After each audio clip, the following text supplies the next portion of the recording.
Hello, everybody. I'm Landon Gonzalez, wishing you a happy new year here with Alief Voices in Action. Hi, my name is Cindy. Hi, my name is Kayanos.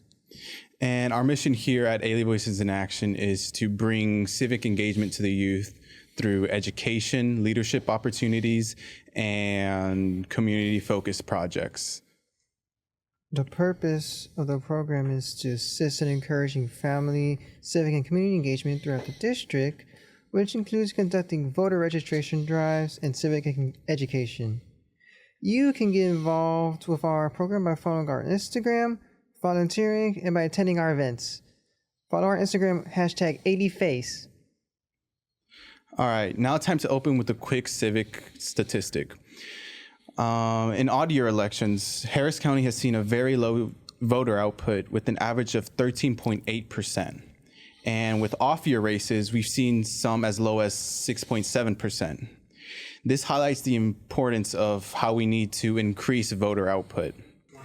To dive deeper into this issue, we're here joined today by Isaac Yea, and he is a public servant and civil worker with deep roots in the Alief community. And he's worked in all sorts of things like Alief ISD, Houston City Hall, and Harris County. He's a proud graduate of University of Houston and remains committed to keeping youth out of the justice system and building a stronger communication. Okay, so Isaac, in communities with a lower voter turnout, do you think the issue is just apathy or is it lack of trust within the community? You know, that's a really good question. I think a lot of it has to do with whether we want people to vote, to think about, am I just voting or am I voting because I know this is going to affect my life, right? And in my experience, because I didn't begin to vote till I was in my 30s when I became civically engaged. Wow. Once I started going back to college and working in Alief and started working in the community, then I really find out how important it was for me to be more civically engaged and find out what's going on in my community. And once I found out about all the meetings, whether they were civic meetings, super neighborhood meetings, or community meetings, I started to find out that a lot of these decisions were made by people who were elected officials. So my first vote that I casted was for Councilmember Tiffany Thomas at the time. And I think in my experience, people care deeply about their kids, their rent, safety, their schools. And sometimes it's hard for them to find out what's missing that can help them alleviate some of the challenges that they have. Right. And a lot of times what's missing is within their own elected officials. So on that note, how do you think we can increase voter turnout in Harris County? I think to increase voter turnout, we have to talk to families about the importance of their elected officials, the impact that local government has with their everyday lives, whether it's public schools, whether it's workforce development, whether it's education, even post-secondary education. I think a lot of times we don't understand how deeply involved voting or elected officials are in the decisions that we make or our parents make in everyday lives, because they do impact our daily lives, like property values, the cost of food, any everyday obstacles that a lot of families in our communities face. Our elected officials have the ability to alleviate some of those burdens, especially with some of the families that live in rented communities. Of course. Thank you so much. And on that note, 2026 is really huge for elections in Texas. Everyone's voice and vote matters because they'll be deciding who governs and makes the laws within our community and affects our day-to-day lives. So everyone, be sure to contribute and pay attention towards your civic self this new year.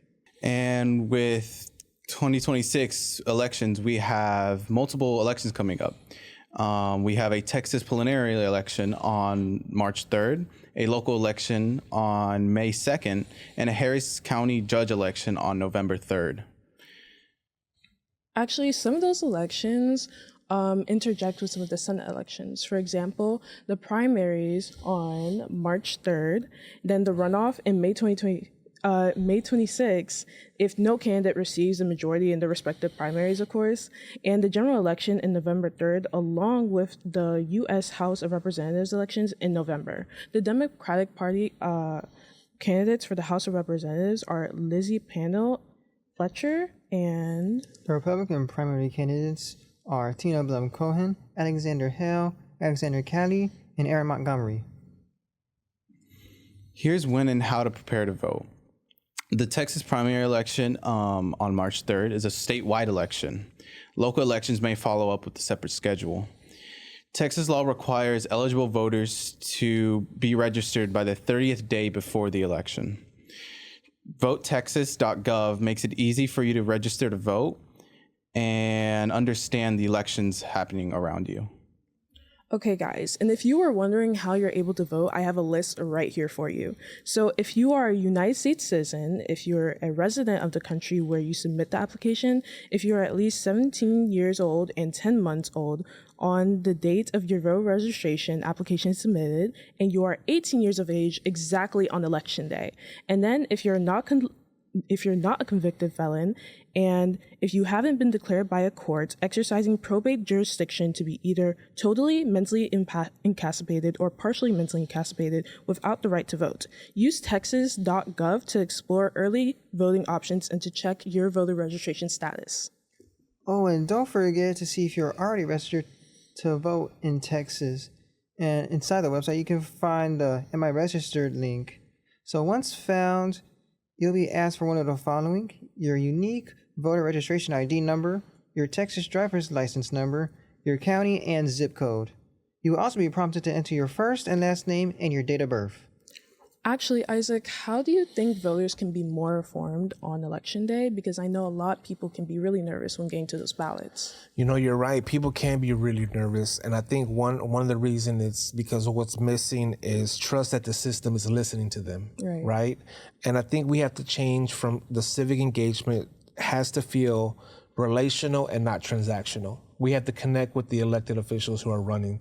So I think that we have to inform ourselves of what these elected officials are standing on, what their platform is, what their agenda is, and how they relate to our everyday living, whether it's our family, our parents, and vote accordingly to that, how we feel strongly about that elected official.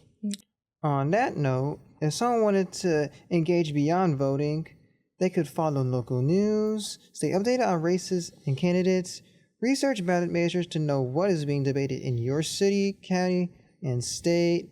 They can also get involved locally by attending council meetings, pressing events, or even volunteering in your community. But the most importantly, you should have conversations. Talk with your friends and families about what is going on. This practice is especially helpful for perspective taking, which entails an effort to understand what those around you are thinking on a particular issue.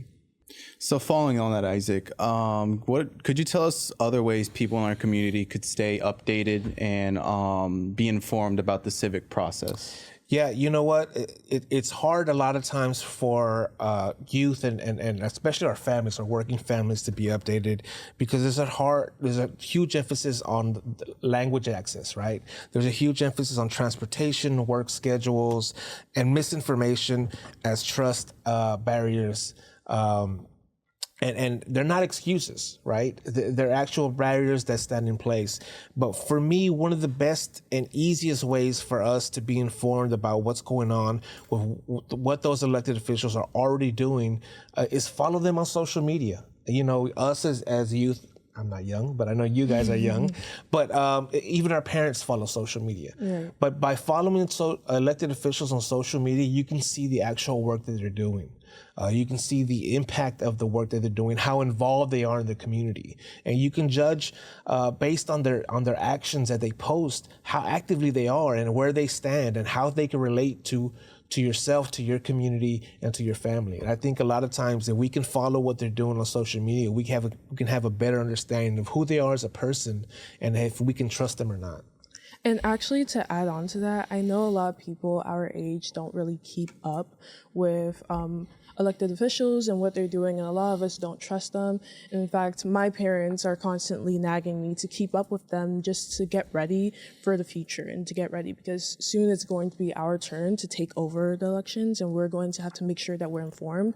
And I know that watching the TV nowadays instead of streaming on Netflix and Hulu is really boring, but by keeping up, in fact, me personally, I keep up with Representative Al Green and on his Instagram, and I get a lot of invaluable information on there. So I really implore all of you guys to go check him out, or any other elected official. And can I add that even going to community meetings or volunteering in your local community, that's where I started.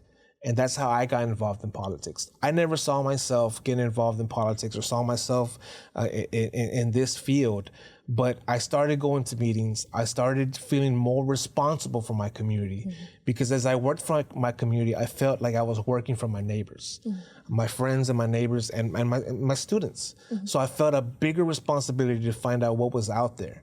So I became more active and volunteered more. And that's actually where the council member found me and said, "Hey, Isaac, we see what you're doing out there. We see how much you're involved. Why don't you come work for me?"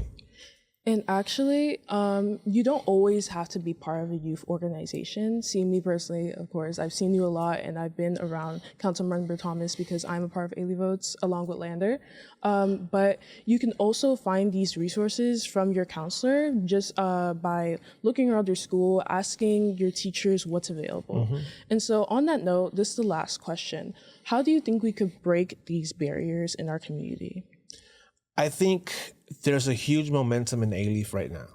Over the past few years, we've seen through Alief Votes and other civic organizations, Super Neighborhood 25, we've seen a lot of activity with the youth coming out there. I've been to a lot of meetings where before I would see older individuals. I remember going to my first community meeting, and the great Barbara Quattro came to me and said, "Isaac, we need more of you. We need you to invite your friends because we're not going to be here forever." Right. And I didn't get that at the moment, but it hits hard right now, because looking at how people leave, the next generation of those individuals who are going to impact our community are here, and that's going to be y'all. And what y'all are doing at the moment is creating a momentum of youth that I don't see in other parts of Houston. And Alief youth are talked about at City Hall. They're talked about at Harris County Commissioner's Court because of the work that is being done in Alief by the youth. So I encourage the youth to continue to do it.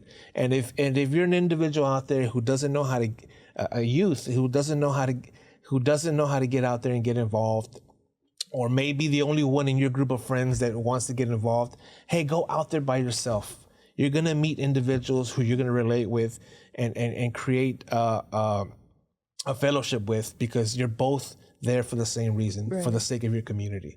And you'll see that by working together, whether it's through volunteering or civic engagement or workshops, that you're going to grow into some opportunities that you never knew you'd be able to before.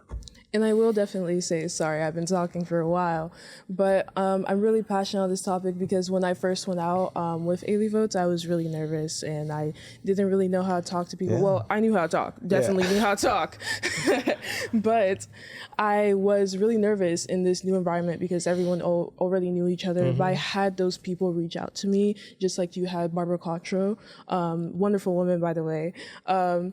I definitely had those people reach out to me and try to bring me into that community. So if any of y'all are scared to reach out to your community, definitely don't be. Alief is an amazing place to start civic engagement. Like me personally, I also will be continue to research candidates and volunteer and attend local meetings. And those will be a part of my New Year's civic resolutions. See, I want to build upon the skills I already have because, as I said, I already am active within the Alief community, and I really implore a lot of you guys to, again, continue to look within your communities for those opportunities. And in fact, AVIA is committed to addressing the issue of voter turnout in high school students in our district. In the past year, we have held various events to allow students to directly gain information on elections and how our systems work. We also have hosted civic combat to get students registered to vote before the upcoming elections. We will continue to hold these events and continue our efforts to get everyone in Alief registered to vote. And we hope that you will continue to reach out, get involved, and volunteer with us. And remember to check your voter registration status and register on votetexas.gov. Thank you.